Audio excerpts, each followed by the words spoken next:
And you're not alone. Before coming here today, and I want to thank Julie and Susan and everyone involved with Tea Party Patriot PAC are just fantastic people. It takes a lot of effort to put an event like this on. They're all volunteers. They're your neighbors, your friends. They were people who were, sitting home a few years ago and not involved. And they became involved when they saw their country slipping away. And so I thank them. But it's happening everywhere. Before arriving here tonight, I drove 260 miles from a place called Llano, Texas. I don't know if you know where Llano, Texas is. Well, I spoke at a Tea Party event there this morning at 11 o'clock. And there were about 175 folks from all the surrounding communities have come together.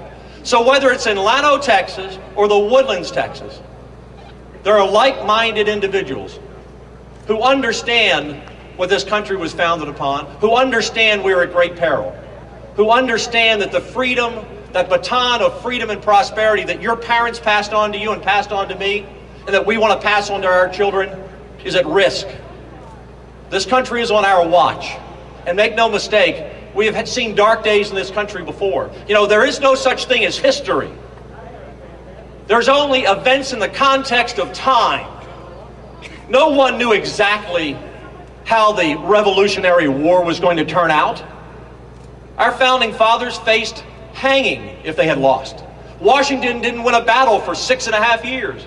There was no guarantee. We look back and say, well, of course they took the risk. They knew they were going to win. They didn't. Eisenhower wasn't sure on D-Day if the landing at Normandy would succeed, but it did. The people in the Great Depression were not confident our economy would turn around and they would have a job again. And in the 1960s, when a lot of us grew up and we saw a president assassinated, a civil rights leader assassinated, college students shot on Kent campus in our Kent State, and our cities burning in riots, there was no guarantee America's Constitution was going to survive at the end of the 60s. And there was no guarantee after 9/11 that we would still be standing here 10 years later without another attack. My point is, America has always been challenged. Freedom and liberty will always be challenged. And we have to fight for that.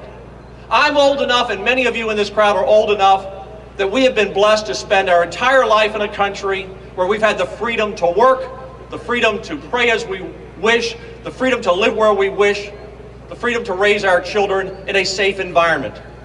But that is not a guarantee. There's a thin veil that can be pulled away from civilization in a moment. We saw it in New Orleans after a hurricane. We see it around the world. We saw it in Wisconsin when educated people tried to storm the State House. You're here tonight because you're here for the future of this country, for your children and for your grandchildren. And that's why I'm in the fight. Because I want my new grandson, Zachary Colton, 8 months old Patrick, I want to be sure when he's 60 or 70 that he can stand on a stage or be in a crowd or take part in an organization and talk about the great freedom and blessings and liberty that he experienced in his life. And if we don't stand now, there will be people who will take that from my grandson and granddaughter and your children. We must stand together. We cannot get weary.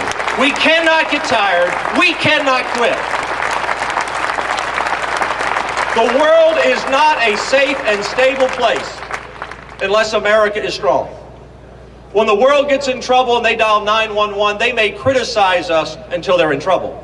But when they hit that emergency button on their phone, they want the United States Marines, the U.S. Army, the U.S. Air Force, the U.S. Navy, and the American taxpayer to bail their butt out. And no country has sacrificed more blood and more of its treasure to free others. Go read your, not history, but events in the context of time, and you'll see that when other nations sent their armies into the field and sent their treasury into the field, they went there to conquer, not free. We are a great nation, despite what this president says. I'm sick and tired of his apology tour on behalf of America. Are we perfect? No. But are we great? Yes. Are we proud? Yes. And it's time we have someone in the White House who understands what a great nation this is. The world again, is not a safe and stable place unless America is strong. And America is not strong unless Texas is strong. We're the only state, and we're struggling with our budget, but we'll figure it out. We'll get it done. We're not going to throw old folks out of nursing homes, and we're not going to fire every teacher. But as conservatives, we will cut our budget 12 or 15 billion. We'll prove you can prioritize where your money should go. And we'll show that Tea Party thinking and conservative thinking can prevail, and Texas will lead the way in this country to rebuild our economy. And when I say it depends on Texas, I mean it with all my heart, because where is America looking to? California? Illinois? New York? I mean, the truth is, folks, we're it. You know, one of the interesting things about our budget situation right now is we're in an interesting time. I've lived here since 1979, and I've seen Texas grow. And in the mid-'80s, for those of you who were here then, when we had our last downturn, not compared to this, but it was a big downturn, all the, quote, snowbirds went home. Remember that? The Republican Party no longer stands for conservative values or Judeo-Christian values as the day I'm no longer Republican. It's very clear. We have to stay the course. But the truth is that we cannot lose this state to the other party, and here's why. You take the electoral votes of California and New York and add them to Texas, and you can never win the White House if one party has all three. So we must hold the line. We must hold the line and lead. Something Ronald Reagan said, and I'll close with this, that I've always admired, because you have Joe the Plumber and Herman Cain coming up, so it's my time to be brief. Ronald Reagan said, "I love a man or a woman who's proud of where they're from and lives in a way that their place is proud of them." I know that you're here tonight because you're proud of Texas, and your neighbors are proud of you for being here. Your family's proud. Your friends are proud, because you're the leaders we need in this country.